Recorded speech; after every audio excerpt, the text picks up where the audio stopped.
Everyone. आज इस video में हम अकाउंटिंग टर्मिनोलॉजी के बारे में समझेंगे। तो अभी जैसे कि आप देखेंगे यहाँ पर फर्स्ट है कैपिटल। तो कैपिटल वो अमाउंट होता है जब कोई प्रोप्राइटर अपने बिजनेस में अमाउंट या मनी इन्वेस्ट करता है, उसे कैपिटल कहते हैं। ये कैपिटल चेक या कैश किसी भी फॉर्म में हो सकता है। प्रोप्राइटर इसे इन काइंड में भी लेकर आ सकता है। इन काइंड का मतलब है फर्नीचर, बिल्डिंग, मतलब कि इन्हें भी वो एज अ कैपिटल इन्वेस्ट कर सकता है या बिजनेस में लेके आ सकता है। इसके बाद नेक्स्ट है प्रोप्राइटर। तो प्रोप्राइटर जो है वो पर्सन होता है जो बिजनेस में मनी इन्वेस्ट करता है और फर्म में जो भी प्रॉफिट या लॉस होता है वो प्रोप्राइटर का होता है। फिर यहाँ पर नेक्स्ट है ड्राइंग्स। ड्राइंग्स का मतलब है कि अगर कोई प्रोप्राइटर अपने बिजनेस से मनी या गुड्स अपने पर्सनल यूज के लिए यूज करता है तो उसे ड्राइंग्स कहते हैं और ड्राइंग्स को कैपिटल में से डिडक्ट किया जाता है। इसके बाद नेक्स्ट है लाइबिलिटीज। लाइबिलिटीज वो अमाउंट है जो कि बिजनेस को प्रोप्राइटर के अलावा आउटसाइडर का पे करना होता है।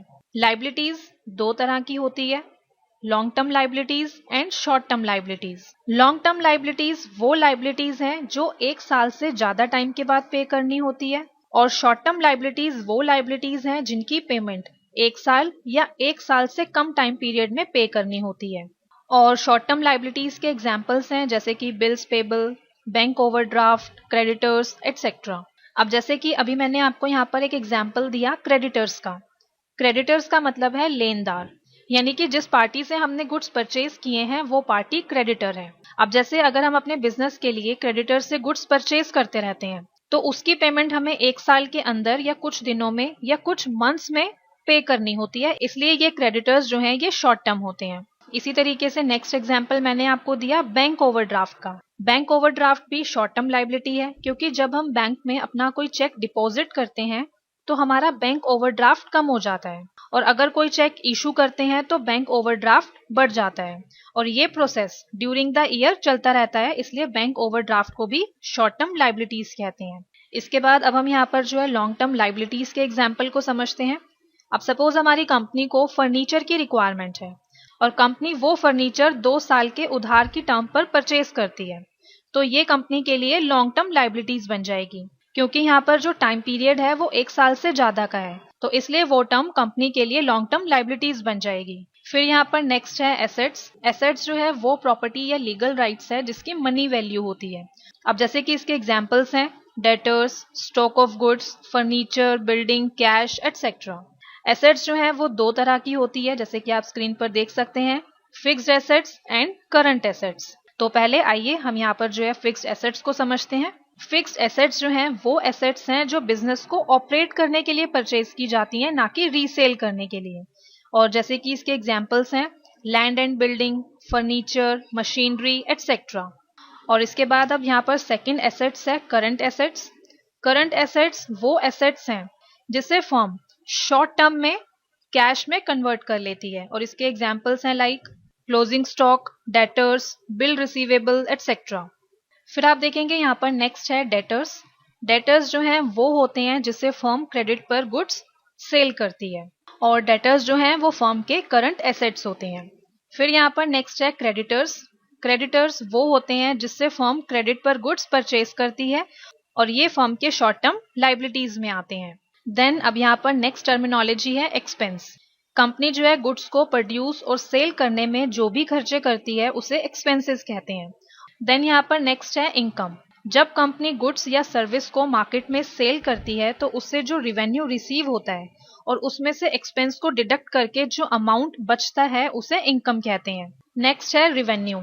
जब कंपनी गुड्स या सर्विस को मार्केट में सेल करती है और उससे जो रिसिप्ट रिसीव होती है उसे रिवेन्यू कहते हैं।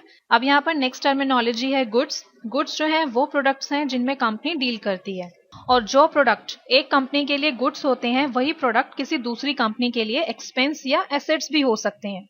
अब सपोज अगर कोई कंपनी होम अप्लायंसेज में डील करती है तो फ्रिज, एसी उस कंपनी के लिए गुड्स होंगे, बट अगर कोई कंपनी होम अप्लायंसेज का बिजनेस ना करके कोई और बिजनेस करती है तो वो उसके लिए फिक्स्ड एसेट्स होंगी। इसी तरीके से एक स्टेशनरी शॉप के लिए स्टेशनरी गुड्स होंगी और जो कंपनी स्टेशनरी बिजनेस में डील नहीं करती है उसके लिए ये एक्सपेंसेस होंगे। और अब हम यहाँ पर जो है गुड्स को और डिटेल में समझते हैं। गुड्स जो है वो आइटम है जो कंपनी रीसेल करने के लिए परचेज करती है या वो अपने फिनिश गुड्स को मैन्युफैक्चरिंग करने के लिए यूज करती है। इसके बाद नेक्स्ट है परचेज का मतलब है कि उन गुड्स को परचेज करना जिनमें कंपनी डील करती है। अगर कोई कंपनी फिक्स्ड एसेट्स परचेज करती है लेकिन उनमें डील नहीं करती है तो वो परचेज ना होकर वो फिक्स्ड एसेट्स होंगी। और परचेजेस जो हैं वो दो तरह की होती है, जैसे कि आप स्क्रीन पर देख सकते हैं। एक है कैश परचेज और सेकंड है क्रेडिट परचेज। अब तो सबसे पहले हम यहाँ पर कैश परचेज को समझते हैं। जब कोई कंपनी गुड्स को कैश पर परचेज करती है तो उसे कैश परचेज कहते हैं, और जब कोई कंपनी गुड्स को क्रेडिट पर परचेज करती है तो उसे क्रेडिट परचेज कहते हैं। फिर यहाँ पर नेक्स्ट है सेल। सेल का मतलब उन प्रोडक्ट्स को सेल करना है जिनमें कंपनी डील करती है, और सेल जो है वो दो तरीके की होती है, cash cell and credit sale. जब हम गुड्स को कैश में सेल करते हैं तो उसे कैश सेल कहते हैं। सेकंड है क्रेडिट सेल। क्रेडिट सेल जो है वो सेल है जिनकी पेमेंट सेल के टाइम पर रिसीव ना होकर बाद में रिसीव होती है। इसके बाद नेक्स्ट है डिस्काउंट। जब कंपनी अपने कस्टमर्स को किसी तरह की कोई छूट देती है तो उसे डिस्काउंट कहते हैं। और डिस्काउंट जो है वो दो तरह के होते हैं, ट्रेड डिस्काउंट और सेकंड है कैश डिस्काउंट। तो पहले हम यहाँ पर ट्रेड डिस्काउंट को समझते हैं। जब कोई कंपनी अपने कस्टमर को सेल प्राइस में कोई डिस्काउंट देती है तो उसे ट्रेड डिस्काउंट कहते हैं। जैसे कोई कंपनी बल्क में गुड्स परचेज करने पर कस्टमर्स को कुछ डिस्काउंट देती है तो उसे ट्रेड डिस्काउंट कहते हैं। और सेकंड है कैश डिस्काउंट। कैश डिस्काउंट वो डिस्काउंट होता है जो कंपनी अपने कस्टमर्स को अर्ली पेमेंट करने पर देती है। अब सपोज कोई कंपनी अपने कस्टमर्स के लिए प्रोविजन रखती है कि अगर कस्टमर गुड्स की पेमेंट 10 डेज के अंदर कर देते हैं तो कंपनी जो है उसे 5% का कैश डिस्काउंट देगी, और ये डिस्काउंट उसे अर्ली पेमेंट करने पर मिलेगा। इसके बाद नेक्स्ट है बैलेंस शीट। बैलेंस शीट जो है वो स्टेटमेंट है जिसमें कंपनी की एक पर्टिकुलर डेट को फाइनेंशियल पोजीशन दिखाई जाती है, और बैलेंस शीट में कंपनी की assets, liabilities, capital, reserves, loans and investment और सभी अकाउंट्स की बैलेंसिंग फिगर को शो किया जाता है। तो इस तरह से फ्रेंड्स अपने आज के इस वीडियो में हमने अकाउंटिंग टर्मिनोलॉजीज पर डिस्कस किया। Thanks for watching.